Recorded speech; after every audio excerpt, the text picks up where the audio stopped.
El Foro Valdeorras Siglo XXI celebraba ayer en una bodega de la Rúa su tercera reunión, en la que repasaron las gestiones llevadas a cabo por la Comisión de Seguimiento de la reunión anterior, celebrada en diciembre de 2007. Asistiron ou estiveron representados os concellos de O Barco, A Rúa, Carballeda de Valdeorras, Petín, Vilamartín, Rubiá, A Veiga, o Consello Regulador da Denominación de Orixe Valdeorras, os sindicatos UGT, CIGA e comisións,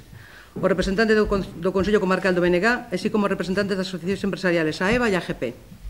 Valdeorras é con toda probabilidade unha comarca fundamental non só en Ourense, senón en Galicia. Nesta reunión o que todos tratamos de espallar é non só o que somos, sino as posibilidades que temos. Por iso, nos xuntamos periódicamente e invitamos tamén dende aquí, porque, repito, non somos un órgano de decisión, sino un órgano de reflexión para logo estimular a quenes medios de comunicación, responsables políticos, responsables sociais, cidadanía en xeral, son os chamados a ser os beneficiarios do que aquí se plantexa.